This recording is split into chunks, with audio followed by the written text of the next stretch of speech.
Good morning everyone, welcome to civil service study. आज के दिन की शुरुआत करते हैं टेस्ट नंबर 71 से। यूपीएससी का टेस्ट है ये। फोकस करेंगे इंडियन पॉलिटी के प्रश्नों पर, उसी के आगे से कंटिन्यू करेंगे जहां तक हो गया था कल के टेस्ट में। तो चलिए स्टार्ट करते हैं। तो क्वेश्चन नंबर 1 पर आ जाइए। भारतीय संविधान में उल्लिखित हैं राज्य के नीति निदेशक सिद्धांत, इनके संदर्भ में विचार करना है। 3 स्टेटमेंट हैं। देखिए, सामाजिक प्रजातंत्र की स्थापना करना, मतलब जो राज्य के नीति निदेशक सिद्धांत है उनके उद्देश्य कौन से हैं इनमें। सामाजिक प्रजातंत्र की स्थापना करना, आर्थिक प्रजातंत्र की स्थापना करना, राजनीतिक प्रजातंत्र की स्थापना करना। बताइए उपरोक्त में से कौन से उद्देश्य इसमें शामिल है। इसमें किसमें? डीपीएससी में, यानी राज्य के नीति निदेशक सिद्धांतों में। इंग्लिश में बोलते हैं इनको directive principle of the state policy. तो सामाजिक प्रजातंत्र की स्थापना करना है, आर्थिक प्रजातंत्र की स्थापना करना है, राजनीतिक प्रजातंत्र की स्थापना करना इसमें शामिल नहीं है। तो केवल एक और दो, ऑप्शन नंबर बी हो गया इसका आंसर। तो राज्य के नीति निदेशक सिद्धांतों के उद्देश्यों में राजनीतिक प्रजातंत्र की स्थापना करना जो है वो शामिल नहीं है। इसका उद्देश्य है सामाजिक आर्थिक लोकतंत्र की स्थापना करना। इसके द्वारा सामाजिक एवं आर्थिक न्याय को सुनिश्चित करना शामिल है। क्वेश्चन नंबर 2 है, भारत के संविधान के भाग 4 में राज्य के नीति निदेशक सिद्धांतों का प्रावधान किया गया है। बिल्कुल किया गया है। इस संदर्भ में निम्नलिखित कथनों पर विचार कीजिए। संविधान के अनुच्छेद 35 से 51 तक इनका प्रावधान किया गया है। इन्हें आयरलैंड के संविधान से लिया गया है। मूल अधिकार वाद्य योग्य नहीं है, जबकि नीति निदेशक तत्व वाद्य योग्य हैं, क्योंकि नीति निदेशक सिद्धांतों को न्यायालय में चुनौती दी जा सकती है। बताइए कौन सा करेक्ट है। कल का टेस्ट देखा होगा तो करेक्ट कर ले जाओगे इसको। थोड़ा तीव्र गति से चलिएगा, बड़े बड़े स्टेटमेंट है। पहला ही गलत है। 35 तक तो मूल अधिकार है ना, 12 से 35 तक। 36 से 51 तक है तो गलत है पहला स्टेटमेंट। आयरलैंड से लिए गए हैं नीति निदेशक सिद्धांत, करेक्ट है दूसरा वाला स्टेटमेंट। मूल अधिकार वाद योग्य हैं, गलत है ये। और नीति निदेशक तत्व वाद योग्य नहीं है, इनको न्यायालय में चुनौती नहीं दी जा सकती। तो पहला तो गलत है। पहले से कितने कटते? पहले से ही आंसर मिल जाता। देखिए, ए भी चला जाता, सी भी चला जाता, डी भी चला जाता, केवल 2 बचता, और ये भी गलत ही है। क्वेश्चन नंबर 3 पर आ जाइए। भारत के संविधान के अनुच्छेद 21 के अधीन प्राण एवं दैहिक स्वतंत्रता संबंधी मूल अधिकार दिया गया है। इस संबंध में निम्नलिखित कथनों में से कौन सा कथन सही है। अनुच्छेद 21 से रिलेटेड स्टेटमेंट है ये। देखिए, यह अधिकार नागरिकों एवं गैर नागरिकों को भी उपलब्ध है। मतलब भारत के नागरिकों को भी प्राप्त है, विदेशी नागरिकों को भी प्राप्त है। वो याद है 5 अनुच्छेद जो केवल भारतीयों को प्राप्त है। इसमें मानवीय गरिमा के साथ जीवन जीने का अधिकार सम्मिलित है। इसे विधि द्वारा स्थापित प्रक्रिया के द्वारा भी नहीं छीना जा सकता। अनुच्छेद 21 को क्यों फांसी दी तो जाती है इंडिया में, विधि द्वारा स्थापित प्रक्रिया के आधार पर दी तो जाती है। मान लीजिए कोई जघन्य अपराध कर देगा, 3-4 साल जेल में रहेगा, तब तक उस पर केस चलता रहेगा, दोनों पक्षों को मौका दिया जाएगा। उसके घर वाले हो गए, ठीक है, उधर से सरकार हो गई, तो छीना जा सकता है विधि द्वारा स्थापित प्रक्रिया के द्वारा जो है अनुच्छेद 21 को, मतलब उसके प्राणों को छीना जा सकता है। तो गलत है यहाँ पर तीसरा स्टेटमेंट। तीसरे से 2 कटेंगे, पहला दूसरा यहाँ पर करेक्ट केवल। तो इसका आंसर हो जाएगा ऑप्शन नंबर सी। तो अनुच्छेद 21 संबंधी अधिकार नागरिकों और गैर नागरिकों दोनों को उपलब्ध है। केवल 5 अधिकार ऐसे हैं मूल अधिकार जो भारतीय नागरिकों को प्राप्त हैं। वो है अनुच्छेद 15, 16, 19, 20, 15, 16, 19, 29 और 30। इतनी बार करा दिया है, अब तो याद हो गया होगा। देखिए, जीवन के अधिकार से केवल विधि द्वारा स्थापित प्रक्रिया के आधार पर ही वंचित किया जा सकता है। यह युक्तियुक्त, ऋजु या न्यायपूर्ण होनी चाहिए, ठीक है। अनुच्छेद 21 में विधि द्वारा सम्यक प्रक्रिया को शामिल किया गया है। और मेनका गांधी बनाम भारत संघ मामला 1978 मामले में विधि की सम्यक प्रक्रिया को अपनाया गया भारत में। तो देखिए, 1978 में विधि की सम्यक प्रक्रिया को अपनाया गया भारत में। अगर प्रश्न पूछा जाए कि विधि की सम्यक प्रक्रिया ली कहाँ से गई है, किस देश के संविधान से ली गई है, तो यूएसए से ली गई है, ठीक है। विधि की सम्यक प्रक्रिया जो है यूएसए से ली गई है, याद रखना। और भारत में कब अपनाई गई है? मेनका गांधी बनाम भारत संघ मामला 1978 में, ठीक है। इस लाइन का मतलब पता चल रहा है, युक्तियुक्त, ऋजु या न्यायपूर्ण होनी चाहिए। वो तो वही प्रोसेस है, 3-4 साल जेल, ठीक है, या और भी ज़्यादा। पूरी तरह से केस चलना चाहिए, सबूत मिलना चाहिए, उसके बाद होगी फांसी। क्वेश्चन नंबर 4 पर आ जाइए। भारत का संविधान अपने सभी नागरिकों को धर्म की स्वतंत्रता का मूल अधिकार देता है। अनुच्छेद 25 की बात हो रही है। इस अधिकार के बारे में निम्नलिखित कथनों में से कौन सा कथन गलत है? पहला है, यह अंतःकरण की स्वतंत्रता और किसी भी धर्म को मानने, उसका आचरण करने और प्रचार करने की स्वतंत्रता देता है। बिल्कुल देता है। यह धर्म एवं पूर्त मतलब चैरिटेबल प्रयोजनों के लिए संस्थाओं की स्थापना और पोषण करने की स्वतंत्रता देता है। यह अधिकार लोक स्वास्थ्य, सदाचार और स्वास्थ्य के अधीन है। राज्य कोई भी ऐसा कानून नहीं बना सकता जो नागरिकों के इस अधिकार का निवारण करे। देखिए, ये गलत है, बना सकता है। कल के एक अनुच्छेद में था ना कि राज्य इस संबंध में कानून बना सकता है, तो गलत है यहाँ पर डी। तो विकल्प डी गलत है, क्योंकि अनुच्छेद 25(2) राज्य को इस संबंध में कानून बनाने का अधिकार जो है वो देता है। राज्य कानून बना सकती है। क्वेश्चन नंबर 5 पर आ जाइए। भारतीय संविधान के अंतर्गत दिए गए मूल अधिकारों के संदर्भ में निम्नलिखित कथनों पर विचार करना है। पहला है, विचार एवं अभिव्यक्ति की स्वतंत्रता, देश के किसी भी भाग में घूमने और बसने का अधिकार, लोक नियोजन के विषय में अवसर की समानता, भेदभाव के विरुद्ध अधिकार। अब आपको बताना है कि इन चारों में से कौन से अधिकार विदेशियों को प्रदान नहीं किए गए हैं, मतलब गैर नागरिकों को प्रदान नहीं किए गए हैं। देखिए, अगर इनमें कोई 15 होगा, 16 होगा, 19 होगा, या 19 का कोई क्लाउज होगा, 29 होगा या 30 होगा, तो बिल्कुल वो जो है विदेशियों को प्राप्त नहीं हुए होंगे। तो विचार एवं अभिव्यक्ति की स्वतंत्रता, ये आपको पता करना है कि ये कौन सा अनुच्छेद है, ठीक है। भेदभाव के विरुद्ध अधिकार हो गया, ये 19 का क्लाउज है कोई।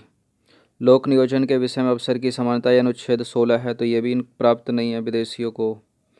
देश के किसी भाग में घूमने और बसने का अधिकार, ये भी 19 का क्लाउज है, ये भी प्राप्त नहीं है। विचार एवं अभिव्यक्ति की स्वतंत्रता, ये भी प्राप्त नहीं है।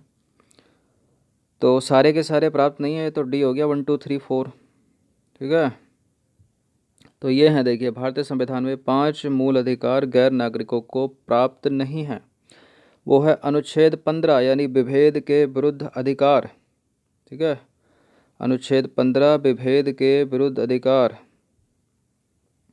यानी भेदभाव के विरुद्ध अधिकार, तो ये अनुच्छेद 15 है, ये 15 है, ये 16 है। वो याद आया कि किसी भी व्यक्ति को उसके धर्म, मूल वंश, जाति, लिंग, जन्म स्थान के आधार पर विभेद नहीं किया जाएगा। तो ये वही की बात कर रहा है। ये 15 है, केवल नागरिकों को प्राप्त है, भारतीय नागरिकों को। अनुच्छेद 16 केवल भारतीय नागरिकों को है, लोक नियोजन के विषय में अवसर की समानता। अब यह है अनुच्छेद 19, तो अनुच्छेद 19 में जो भी होगा वो भारतीयों को ही प्राप्त होगा, विदेशी नागरिक को प्राप्त नहीं होगा। तो का से लेकर छा तक हैं, यानी विचार एवं अभिव्यक्ति की स्वतंत्रता 19 का ए है अगर इंग्लिश में देखें तो। शांतिपूर्ण और निरायुध सम्मेलन 19 का बी। संगम या संघ या सहकारी समिति बनाने का अधिकार केवल भारतीयों को, सी में। और भारत के राज्य क्षेत्र में सर्वत्र आबाद घूमने का अधिकार भी विदेशियों को नहीं है, ठीक है। एक पासपोर्ट की लिमिट है, ख़त्म हो जाएगी तो वापस डिपोर्ट कर दिया जाएगा। अब देखिए, ई में है भारत के राज्य क्षेत्र के किसी भी भाग में निवास करने और बस जाने का अधिकार। और चा में है 44वें संविधान संशोधन के द्वारा लोप कर दिया गया है इसको, जो अधिकार था, ठीक है।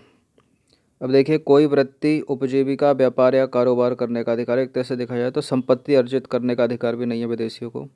अब 29-30 में क्या है? 29 में है अल्पसंख्यक वर्गों के हितों का संरक्षण केवल भारतीयों को है। शिक्षण संस्थानों की स्थापना करना एवं प्रशासन करने का अल्पसंख्यक वर्गों का अधिकार, ये भी केवल भारतीय नागरिक ही कर सकते हैं, विदेशी नहीं। तो इन सबको याद रखना है, मोटा मोटा 15, 16, 29, 30 तो आपको याद हो गई। 19 में जितने भी हैं का से लेकर छा तक, ये भी याद रखने, एक बार पढ़ के याद हो जाएंगे ये। क्वेश्चन नंबर 6 पर आ जाइए। भारत में रहने वाला ब्रिटिश नागरिक दावा नहीं कर सकता, मतलब विदेशी दावा नहीं कर सकता, धर्म की स्वतंत्रता का ये किस में है? अनुच्छेद 25। तो ये तो दोनों को प्राप्त है, कर सकता है। जीवन और व्यक्तिगत स्वतंत्रता की सुरक्षा 20-21 में है, कर सकता है। विधि के समक्ष समता अनुच्छेद 14 में है, कर सकता है। अगर यही विभेद का संरक्षण होता तो 15 हो जाता, नहीं कर सकता। मतलब कानून तो सबके लिए समान है ना, चाहे भारत का नागरिक हो विदेशी नागरिक हो, उसको भी कानूनी संरक्षण दिया जाएगा, समान समझा जाएगा। व्यापार और व्यवसाय की स्वतंत्रता के अधिकार का, ये अनुच्छेद 19 का कोई क्लाउज है, तो ये नहीं कर सकता वो। तो देखिए भारतीय संविधान में 5 मूल अधिकार गैर नागरिकों को प्राप्त नहीं है, वो हैं 15, 16, 19, 29 और 30। व्यापार और व्यवसाय की स्वतंत्रता का अधिकार गैर नागरिकों यानी विदेशियों को प्राप्त नहीं है, क्योंकि यह अधिकार भारतीय संविधान के अनुच्छेद 19(1) के 6 में दिया गया है। ठीक है, ये दिखाते हैं अभी। यह देखिए, कोई वृत्ति, उपजीविका, व्यापार या कारोबार करने का अधिकार यानी संपत्ति अर्जित करने का अधिकार विदेशियों को थोड़ी है। बाकी विधि के समक्ष समता अनुच्छेद 14 दोनों को प्राप्त है। जीवन का अधिकार अनुच्छेद 21 दोनों को प्राप्त है। व्यक्तिगत स्वतंत्रता अनुच्छेद 20 दोनों को प्राप्त है। धर्म की स्वतंत्रता अनुच्छेद 20 से 28 दोनों को प्राप्त है। 29-30 प्राप्त नहीं है।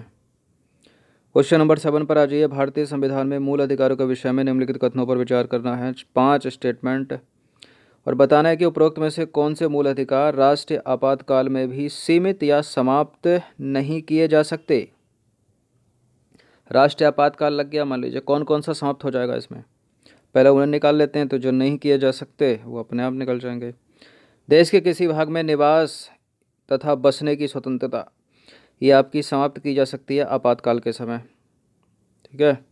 भारत के संपूर्ण क्षेत्र में अबाध भ्रमण करने की स्वतंत्रता, बिल्कुल, कर्फ्यू लग जाता है तो नहीं कर पाते भ्रमण। अपराध के लिए दोष सिद्धि के संबंध में संरक्षण, ये समाप्त नहीं होगी। वाक्य एवं अभिव्यक्ति की स्वतंत्रता अनुच्छेद 19 समाप्त हो जाएगी। प्राण एवं दैहिक स्वतंत्रता का संरक्षण, ये समाप्त नहीं होगा। तो अनुच्छेद 20 और 21 समाप्त नहीं होता है। अब ये आपको पता होना चाहिए कि अनुच्छेद 20 में क्या है और अनुच्छेद 21 में क्या है। तो इसका आंसर 3-5 हो गया। तो भारतीय संविधान के अनुच्छेद 20 एवं 21 राष्ट्रीय आपातकाल में भी सीमित नहीं किए जा सकते और ना ही समाप्त किए जा सकते हैं।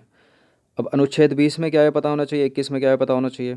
अनुच्छेद 20 में अपराधों के लिए दोष सिद्धि के संबंध में व्यक्ति को संरक्षण प्रदान करता है अनुच्छेद 20, और इसका संबंध व्यक्तिगत स्वतंत्रता से है। अनुच्छेद 21 व्यक्ति को प्राण एवं दैहिक स्वतंत्रता का संरक्षण प्रदान करता है, इसका संबंध जीवन के अधिकार से है। सिर्फ विधि द्वारा स्थापित, मतलब कानून द्वारा स्थापित प्रक्रिया के द्वारा ही किसी व्यक्ति को उसके जीवन से वंचित किया जा सकता है। और प्रक्रिया क्या है मैंने अभी बताई थी आपको, लेकिन राष्ट्रीय आपातकाल के समय नहीं। क्वेश्चन नंबर 8 पर आ जाइए। बंदी प्रत्यक्षीकरण एक रिट है, इसके संदर्भ में निम्नलिखित कथनों पर विचार कीजिए। दूसरे जो 4 प्रकार के रिट हैं उसी में से एक प्रकार है ये। टोटल 5 प्रकार के रिट निकालते हैं सुप्रीम कोर्ट या हाई कोर्ट। तो यह रिट सार्वजनिक प्राधिकरण या व्यक्तिगत दोनों के विरुद्ध जारी की जा सकती है। इस रिट को व्यक्तिगत स्वतंत्रता का महानतम रक्षक माना जाता है। बताइए कौन सा करेक्ट है? इंग्लिश में बोलते हैं इसको हैबियस कॉर्पस। बिल्कुल, दोनों के दोनों यहाँ पर करेक्ट हैं। सी है इसका आंसर, महानतम रक्षक है या व्यक्तिगत स्वतंत्रता का। तो देखिए, बंदी प्रत्यक्षीकरण या हैबियस कॉर्पस के संबंध में उपरोक्त दोनों के दोनों सही हैं। बंदी प्रत्यक्षीकरण लैटिन भाषा से लिया गया शब्द है, जिसका शाब्दिक अर्थ है को प्रस्तुत करना, को प्रस्तुत करना या किया जाए। और ये इंपॉर्टेंट है, पीसीएस में भी कई बार पूछा है ये प्रश्न। अब देखिए, सर्वोच्च न्यायालय अनुच्छेद 32 के तहत और राज्य का हाई कोर्ट 226 के तहत यह रिट निकाल सकता है। सर्वोच्च न्यायालय अनुच्छेद 32 के तहत केवल मूल अधिकारों के उल्लंघन पर ही ये रिट निकाल सकता है, जबकि राज्य का हाई कोर्ट मूल अधिकारों के अतिरिक्त अन्य मामलों में भी बंदी बनाए गए व्यक्ति के लिए ये रिट को जारी कर सकता है। ठीक है, तो हाई कोर्ट का अधिकार क्षेत्र ज़्यादा है इस मामले में सुप्रीम कोर्ट से, ये चीज़ याद रखना। और पूछी भी जाती है स्टेटमेंट बनाकर। देखिए, इस रिट को व्यक्ति की स्वतंत्रता का महानतम रक्षक माना जाता है, क्योंकि यह रिट बंदीकरण अधिकारी को एक निश्चित समय सीमा के भीतर बंदी व्यक्ति को जो है न्यायालय के समक्ष प्रस्तुत करने का आदेश देती है, ताकि न्यायालय को भी तो पता चले बंदी बनाया गया, कोई मार तो नहीं दिया किसी को, ठीक है, ठिकाने तो नहीं लगा दिया पुलिस ने। तो 24 घंटे के भीतर जो है मजिस्ट्रेट के सामने उसको प्रस्तुत किया जाए या डिस्ट्रिक्ट कोर्ट में उसको प्रस्तुत किया जाए। अब देखिए, बंदी प्रशिक्षण अधिनियम के अंतर्गत एक व्यक्ति को बिना मुकदमा चलाए 3 माह के लिए बंदी बनाया जा सकता है। 3 महीने के लिए। 3 माह से अधिक के लिए सलाहकार बोर्ड की राय लेनी होगी।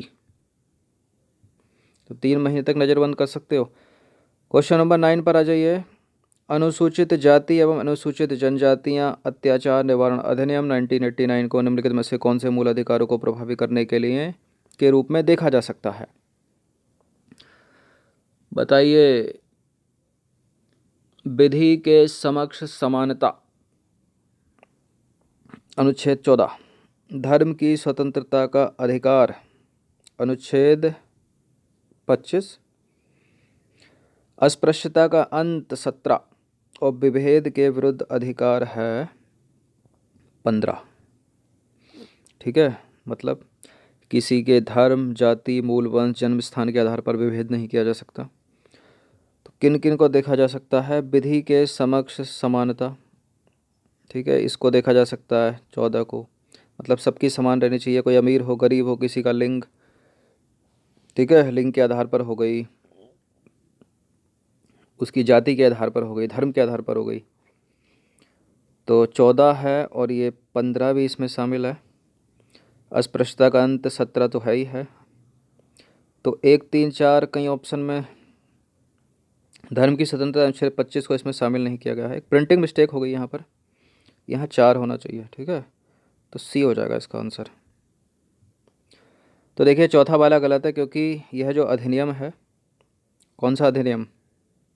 अनुसूचित जाति जनजाति अत्याचार निवारण अधिनियम 1989 धर्म की स्वतंत्रता के अधिकार यानी अनुच्छेद 25 से 28 को प्रभावी नहीं बनाता है। यह प्रभावी बनाता है विधि के समक्ष समानता यानी अनुच्छेद 14 को, विभेद के विरुद्ध संरक्षण यानी अनुच्छेद 15 के क्लॉज 2 को, अस्पृश्यता का अंत यानी अनुच्छेद 17 को।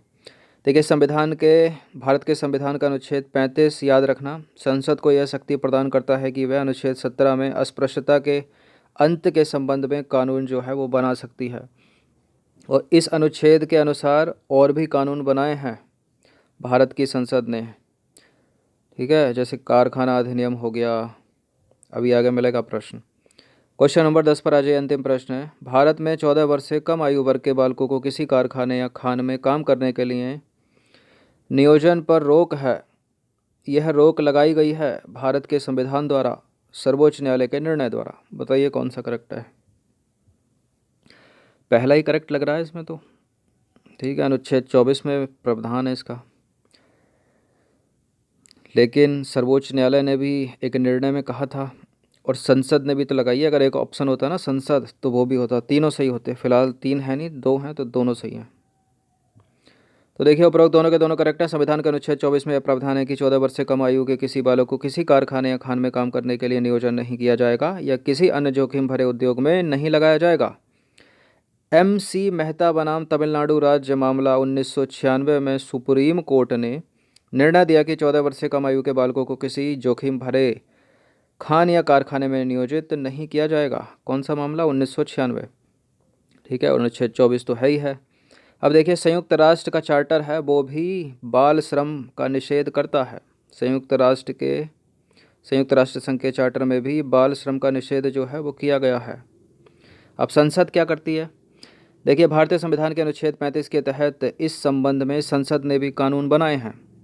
ठीक है, एक तो अनुच्छेद 17 यानी अस्पृश्यता के लिए भी कानून बना सकती है, वो याद रखना। ये अनुच्छेद याद रखना, 35 है ये।